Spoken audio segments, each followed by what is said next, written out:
জামাত একটু চাপের মধ্যেই আছে। তারা সংসদে আসলে কেমন বিরোধী দল হবে? বিরোধী দলের আমির একটা ধারণা দিয়েছে, সব ব্যাপারে বিরোধিতা নয়, না বুঝে সহযোগিতাও নয়।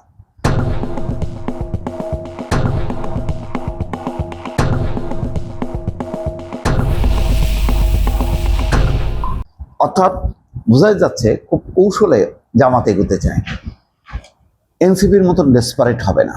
এনসিপি এখানে অনেক বিষয়ে খুব জ্বালাময়ী থাকার চেষ্টা করবে, বিরোধিতা করার চেষ্টা করবে, এবং এনসিপির এই ক্ষেত্রে আলোচিত মুখ থাকবে হাসনাত আবদুল্লাহ, নাহিদ ইসলাম, অনেক বেশি অ্যাগ্রেসিভ থাকবে।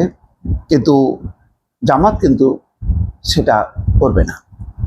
জামাত বলছে, তার আমির শফিকুর রহমান, আমরা একটা দায়িত্বশীল বিরোধী দলের ভূমিকা পালন করতে চাই, সব ব্যাপারে বিরোধিতা নয়, আবার না বুঝে কোনো সহযোগিতা নয়।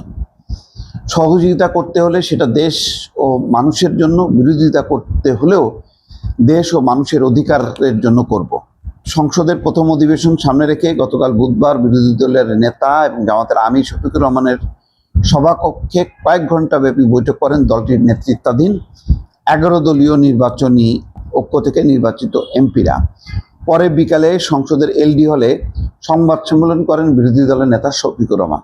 দেশ ও জাতির কল্যাণে সরকারি দলের গৃহীত সব সিদ্ধান্ত এবং পদক্ষেপে তাদের সমর্থন এবং সহযোগিতা থাকবে বলে উল্লেখ করেছেন। তিনি বলেন, কিন্তু দেশ ও জাতির ক্ষতি হয় এমন কোনো সিদ্ধান্ত বা পদক্ষেপ নিলে আমরা আমাদের দায়িত্ব সেভাবেই পালন করব। ভুল করলে প্রথমে আমরা সেই ভুল ধরিয়ে দেব, সংশোধনের সুযোগ দেব, পরামর্শ দেব। যদি দেখি পরামর্শ কাজ হচ্ছে না, তাহলে প্রতিবাদ করব। প্রতিবাদেও যদি কাজ না হয়, তাহলে জনগণের অধিকারের পক্ষে তারা শক্ত হয়ে দাঁড়াবেন বলে মন্তব্য করেন শফিকুর রহমান। এখন জুলাই সনদ নিয়ে মূল বিষয়টা দাঁড়াবে। জামাত খুব বেশি অ্যাগ্রেসিভ হবে না। জামাত চাইবে না যে তাদের এই যে অর্জন, প্রায় 68-70 জন এমপি, এই যে একটা বড় বিরোধী দল হিসেবে তাদের আবির্ভাব, সেটাকে তারা সংহত করার চেষ্টা করবে। বিরোধিতার মধ্য দিয়ে বিরোধীতে এমন পর্যায়ে যাবে না যে সংসদে একটা অচল অবস্থা তৈরি হবে।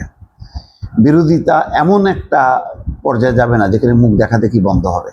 তো সুতরাং চেক অ্যান্ড ব্যালেন্স রাখবে।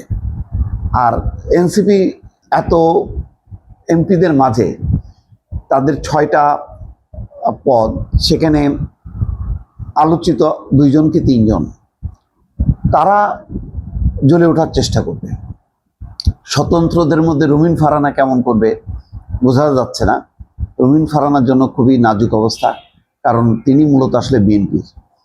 তিনি আগের মতন 18 জাতীয় সংসদ তেমন একটা আলোচিত খুব জ্বালাময়ী বক্তব্য রাখবেন, সেটাও এখন পর্যন্ত মনে হচ্ছে না। ফাইনালি যদি তিনি মানে বিএনপিতে ঢুকতে না পারেন, বিএনপিতে অবস্থান না করতে পারেন, তাহলে তিনি স্বাধীনভাবে খুব সোচ্চার ভূমিকা রাখবেন। এই ক্ষেত্রে এবার এনসিপির ভূমিকাটা খুব গুরুত্বপূর্ণ থাকবে। আর এনসিপি জামাত থেকেও বিচ্ছিন্ন হবে না।